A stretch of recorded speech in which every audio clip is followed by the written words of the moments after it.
My name is Dr. Ryan Jacobs. I'm the Director of Lymphoma at Levine Cancer Institute, part of Wake Forest University School of Medicine in Charlotte, North Carolina. I have a few abstracts that I'm presenting today at the poster session for the EHA 2024 conference, and I wanted to highlight two of them. The first is in chronic lymphocytic leukemia, and it is specifically looking at treatment for previously untreated CLL patients.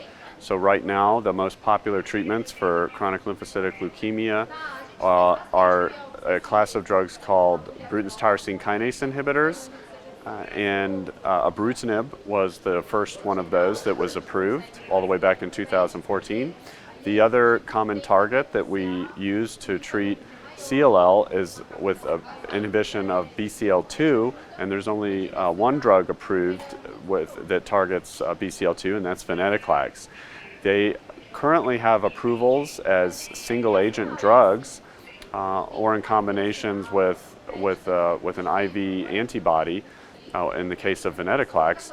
But with recognizing that patients are interested in oral treatments, they looked at combining the two drugs, ibrutinib and venetoclax, that are both pills.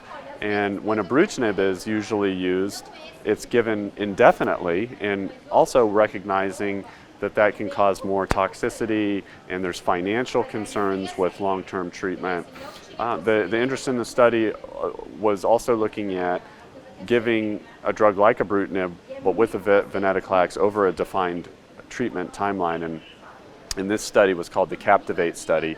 It was a phase 2 trial led by Pharmacyclics, the company that makes ibrutinib, and it took the CLL patients, around 150, and gave them on a fixed duration ibrutinib with venetoclax for 1 year. And so what we're reporting on, this trial's been reported many times before at many other conferences, but as we get longer and longer follow-up, we're interested to see how these patients are doing that have been off treatment for so many years. So this is actually 5.5 years of follow-up. So these are patients that have been off treatment for 4.5 years at this point. What's remarkable is that there's still, when we're trying to look at how long the average patient is going to respond, we still don't have that number yet, because more than half the patients are still free of disease progressing.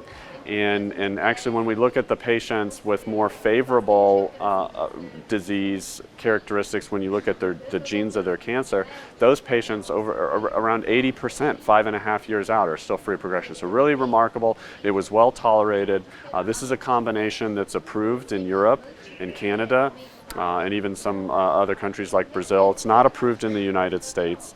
But we likely will see combinations like this, maybe with other partner drugs to venetoclax other than ibrutinib in the future. So exciting for CLL patients to potentially have this option, or an option like it, become available in the near future in the United States, and it is encouraging to patients in all these other countries and areas that have approvals already.